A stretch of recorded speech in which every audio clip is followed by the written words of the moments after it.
Instituto Nacional de Transparencia, Acceso a la Información y Protección de Datos Personales. El derecho al olvido no es absoluto y para su ejercicio es necesario ponderar derechos y analizar caso por caso, coincidieron expertos internacionales durante el foro Derecho al Olvido, Tutela Integral de la Privacidad, Visión Iberoamericana, organizado por el INAI y el Senado de la República. Durante el panel Las dimensiones del derecho al olvido, la comisionada María Patricia Cursain Villalobos destacó la importancia del ejercicio de este derecho en el ámbito laboral, debido a que frecuentemente los trabajadores que inician algún juicio en contra de su patrón son ingresados a las listas negras, lo cual les dificulta encontrar un nuevo empleo, vulnerando sus derechos al trabajo y a la igualdad. Es decir, la modernidad se presenta como la moneda de dos caras. Tiene por un lado la parte positiva y a lo mejor la parte negativa, pero cuando la volteamos puede ser que la parte positiva se haya convertido en negativa y viceversa, porque generan consecuencias.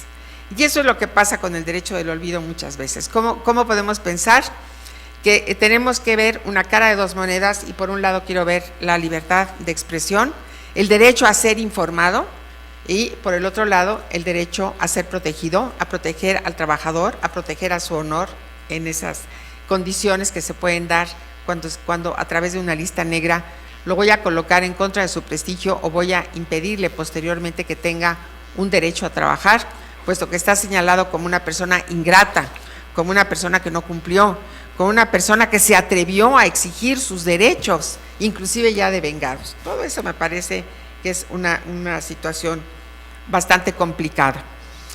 Los derechos y los deberes deben ser semejantes, aunque los matices puedan variar, y los datos personales de los trabajadores y de los empleadores tienen exactamente el mismo valor porque son parte de la esencia del ser humano y no podemos distinguir en categorías ni en grados de más o de menos. En la misma mesa, Felipe Rotondo Tornaria, presidente de la Unidad Reguladora y de Control de Datos Personales de Uruguay, refirió que el derecho al olvido no es absoluto y que para hacerlo efectivo se deben considerar varios elementos. ¿Qué elementos consideramos?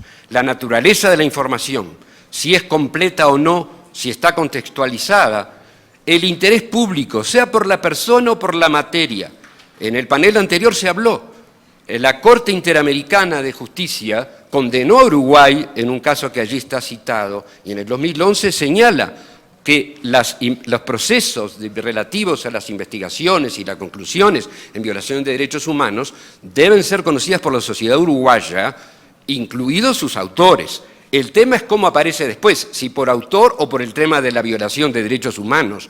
A su vez, Guillermo Antonio Tenorio Cueto, director del Centro de Estudios del Tribunal Federal de Justicia Fiscal y Administrativa, aseguró que el ejercicio de este derecho depende de cada caso y que incluso servidores públicos y personalidades públicas pueden ejercerlo. Que no todo lo que sean personalidades públicas son susceptibles de no pedir ningún tipo de derecho al olvido. Tienen un margen de posibilidades porque tanto servidores públicos como personalidades públicas, por pequeño que sea, tienen derecho a la vida privada y tienen derecho a la protección de su honor. En todas aquellas actividades que no tienen nada que ver con lo público. En su participación, Olivia Andrea Mendoza Enríquez, investigadora del Centro de Investigación e Innovación en Tecnologías de la Información y Comunicación, afirmó que el ejercicio del derecho al olvido no se resuelve con reglas generales, pues debe existir una ponderación de derechos y un análisis caso por caso. Los derechos que se verían afectados si se salvaguarda el derecho al olvido de manera general sin ponderar es el derecho a la verdad, es el derecho a acceso a la información y el derecho de libertad de expresión. Pero ojo, no son derechos absolutos. Ningún derecho es absoluto. El panel fue moderado por el senador Zoé Robledo Aburto, quien coincidió con los panelistas en que debe existir un balance entre el derecho al olvido, los derechos a la verdad y a la memoria colectiva. Instituto Nacional de Transparencia, Acceso a la Información y Protección de Datos Personales.